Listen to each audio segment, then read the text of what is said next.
Prophet Muhammad, PBUH, was born in the city of Mecca in the year 570, a time of deep tribal divisions, idol worship, and social injustice. Orphaned at a young age, he grew up under the care of his grandfather and later his uncle, Abu Talib. Despite facing the struggles of early loss, he developed a character so remarkable that he became known as Al-Amin, the trustworthy, the honest. And let me tell you, in a society where power and deception often dictated status, that wasn't a small thing. Even before he received revelation, people knew him for his integrity. He never lied, never broke a promise, never wronged anyone. When people had disputes, they would come to him because they knew whatever judgment he made would be fair. And you see, that's leadership before the title, before the mission, just pure character. When he was a young man working as a trader, he didn't just make profits. He built trust. A wealthy businesswoman, Khadija, noticed this, and she wasn't just impressed. She saw something rare. She saw a man who wasn't just about gain, but about principles, about treating people right. And that's why she proposed marriage to him. Now, think about that. At a time when greed and injustice ran deep, this man stood out, not with power, not with wealth, but with honor. He wasn't trying to be famous, wasn't seeking recognition. He was just being real. And that's the thing about true greatness.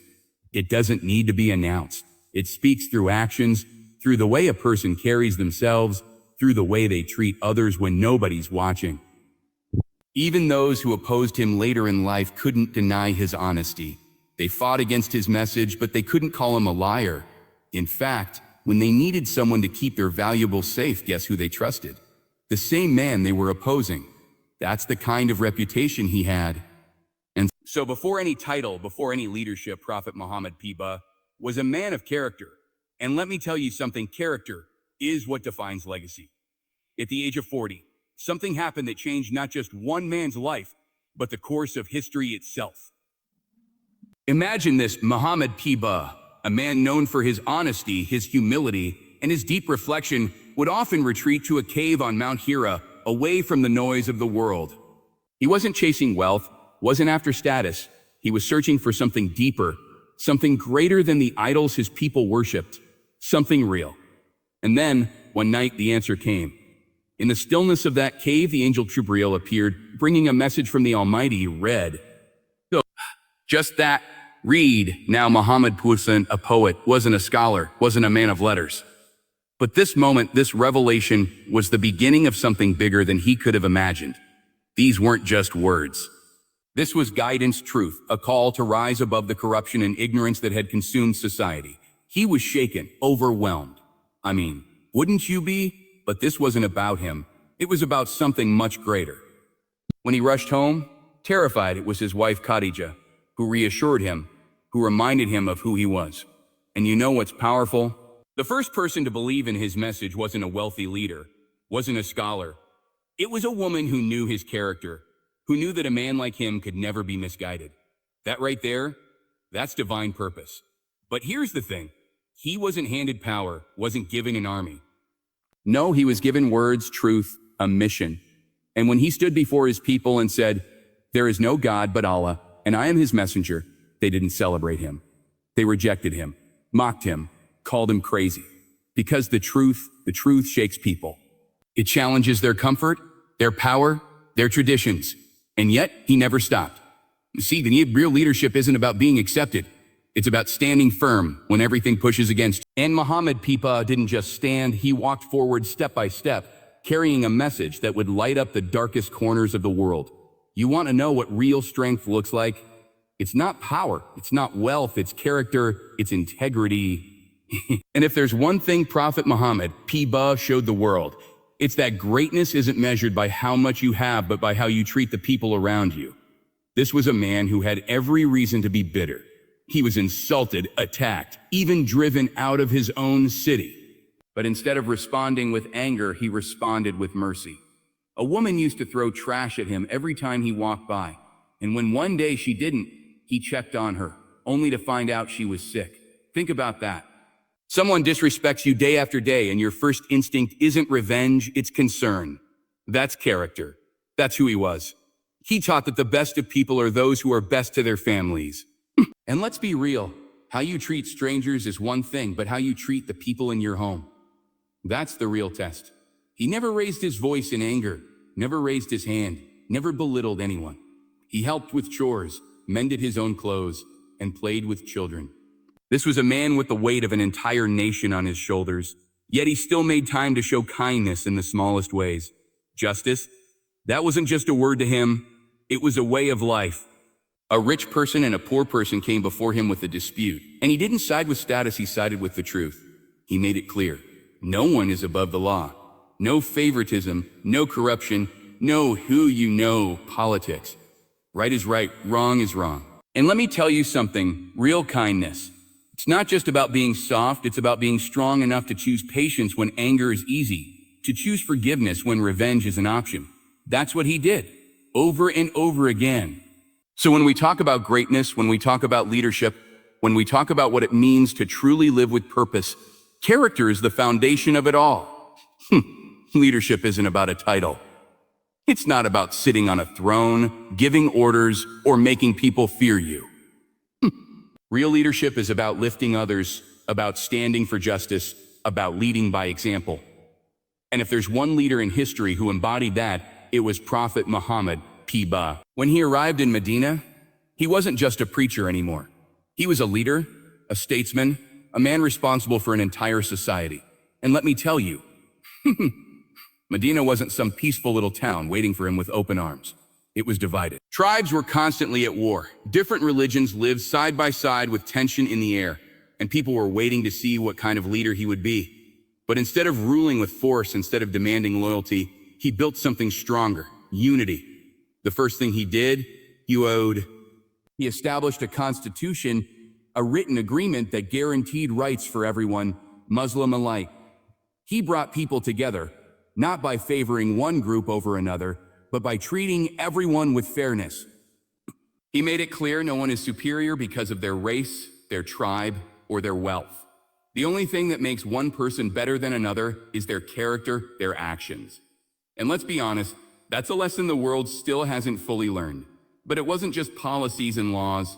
It was the way he led. He didn't sit in a palace. He lived humbly among his people. When a battle came, he didn't send others to fight while he stayed behind. He was right there on the front lines. When a trench needed to be dug for defense, he didn't just give orders. He picked up a shovel and worked alongside his men. And when he entered Mecca victorious after years of persecution, did he take revenge? Did he punish those who had wronged him? No, he forgave them. That kind of leadership through humility, through justice, through mercy is rare. And that's why to this day, his example isn't just studied, it's lived. It's lived because real leadership doesn't die. It inspires, it moves, it changes the world. You know, it's easy to admire someone when everything is going their way. When the sun is shining, when the victories come easy. But real strength, real faith, that's tested in the struggle. And if there's one thing Prophet Muhammad Baba knew, it was struggle. From the moment he started preaching, the opposition came fast and fierce. People who once respected him, his own tribe, his own family, turned against him. They mocked him, called him a liar, spread rumors, tried to humiliate him. And when words didn't work, they got physical. His followers were tortured, beaten, even killed. And he was stoned, he was starved. He was forced to watch the people he loved suffer just because they believed in something greater. But he never gave up. When they pushed him out of his home, when he had to flee to Medina, did he become bitter? Did he curse his enemies? No. He kept moving forward. He kept believing. And let me tell you, that kind of patience, that kind of perseverance, that's not weakness. That's strength at its highest level. It's easy to fight back in anger. It's easy to break down when things get hard. But holding your ground, staying true to who you are, refusing to let the world make you bitter, that takes something special. One of the most powerful moments in his life was after years of hardship, years of exile, when he finally returned to Mecca. Now, most people, if they came back to a city that had persecuted them, that had killed their friends, their family, they would take revenge. They would make the people pay, but not him. He stood before the same people who had tried to destroy him, and he let them go. He forgave them, and that wasn't just mercy. That was victory, because the greatest victory isn't in conquering lands, it's in conquering hearts. It's the kind of perseverance that changes the world. Not just surviving the struggle, but rising above it. Legends fade, kings rise and fall, empires crumble, but heirs crumble. But the impact of a truly great life, that lasts forever. And when you talk about a life that changed the world, Prophet Muhammad PBUH stands at the top. Think about this. He didn't leave behind palaces. He didn't leave behind mountains of gold. He didn't build statues of himself. What he left behind was bigger than all of that. He left a message, a way of life, a blueprint for justice, for kindness, for strength. And over 1,400 years later, that message is still alive. Now, ask yourself, what kind of man inspires billions of people across centuries? What kind of leader leaves a mark so deep that people still wake up every single day trying to follow in his footsteps? That doesn't happen because of power. That doesn't happen because of force. That happens because the truth speaks louder than anything else. You want to talk about influence? The words he spoke are memorized in hearts, not just books. The way he lived is studied in homes, not just history classes. His message spread across the world, not through swords, but through hearts. Because when something is real, when something is true, you don't need to force people to believe it. They see it, they feel it, and they come to it on their own. And what's even more powerful, he didn't just teach people how to pray. He taught them how to live, how to treat their neighbors, how to honor their parents, how to stand up for the oppressed, how to be honest in business, how to forgive when it's hard, how to hold on when life pushes you down. That's why his legacy isn't just in history books, it's in actions. It's in the millions of people who try every day to be better because of what he taught. So when we talk about greatness, when we talk about a legacy that never dies, we're talking about more than a man. We're talking about a message that changed the world.